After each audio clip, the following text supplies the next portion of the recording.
Hey everybody, it's John Costigan. Never done a LinkedIn video, so I'm going to keep it really quick. But this topic that I'm going to talk about, I think it's a really big topic that's costing you money. It's allowing you not to close business, and this is it.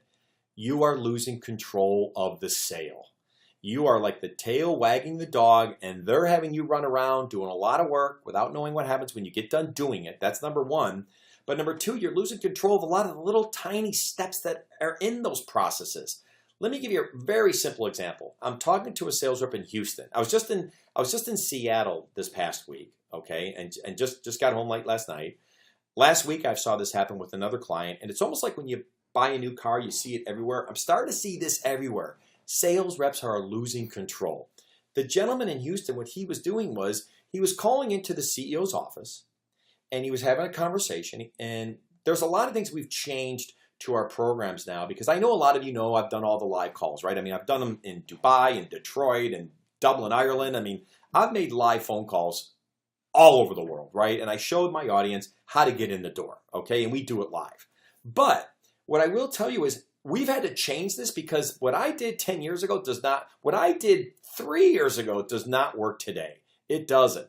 So I know we've had to change up some things. One of the things you need to change up is we'd like to send an email off to your president and CEO. And we work on that email, everything from the agenda, the objective, the clear next steps, meeting times, all of it. It's so buttoned up. But it really puts you in a class of, hey, this isn't hi, I'm lost. This is no, we'd like to meet with you guys, okay? So when you do that, it puts more meat on the bone. But example, this gentleman in Houston, he was making the phone call. Let's pretend the president is Michelle Smith and the assistant is Mary. Hi, Mary. We'd like to see if we could set up some time to maybe schedule something with Michelle. Would you mind if I know it's probably a little early to just say grab her calendar. You probably want some information from us. So can I send something off to you?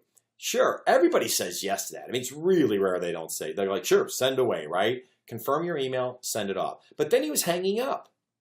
I'm like, well, that's where you're losing control, because now you call back 2 days later and go, hey, Mary, how we doing? Hey, Michelle reviewed it. There's no fit. And then you're done. And by the way, I'm a big believer that if you do that, you're now done. And if you now go to the HR department or to operations or somewhere else, you have an uphill battle, especially when you know that you just had the CEO's office going, no fit. We don't want to see you. So I've always said the reason why you're losing control is you're taking steps that are enabling you to lose control.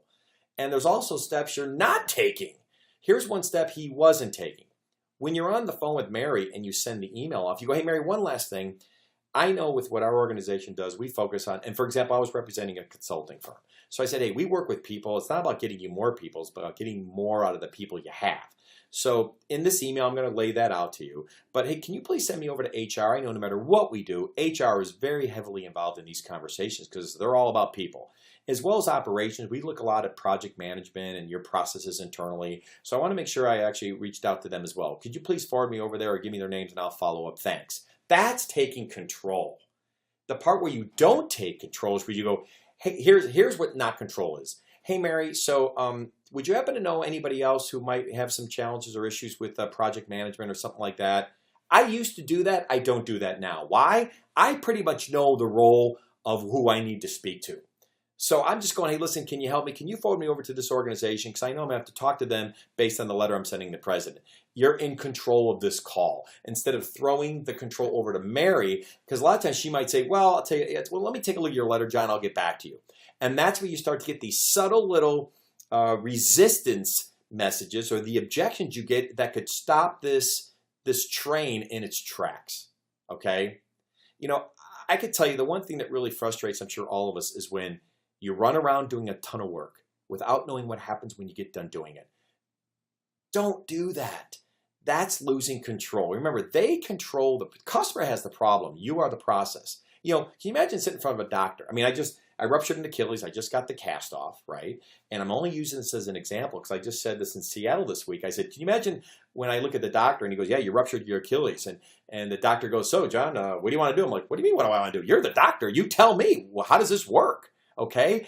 Be the doctor. Do not forget to be the doctor. You're the doctor. Sure, the customer can decide if they want to have surgery or not, but you're the doctor. You control this process. So for example, the customer says, these are our 5 steps of how we decide to move forward with the vendor or not. You go, great. So these are your 5 steps. But the part where you're the doctor, you can go, wonderful. So those are your 5 steps. If I can do all these steps for you and meet your budget and align with my products in terms of what you're trying to accomplish with your problems, if I could do all that, hey, where do we go from here? How soon you want to get this fixed?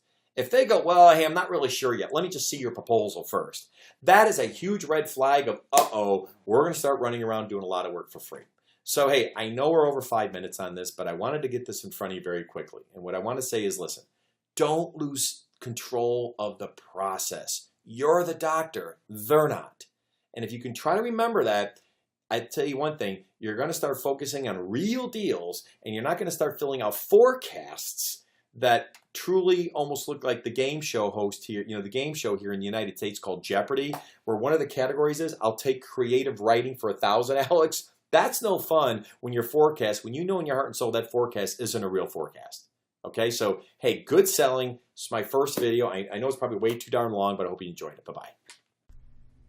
Hey everybody, John Costigan here. The toughest part to any sale is getting in the door, right? Tell you what, click on the URL below this video or go to costigantraining.com/free week. Take the first step of solving this huge problem of getting in the door. It's 5 days, 5 clips, less than 5 minutes. Click on the link. We'll see you in a few seconds.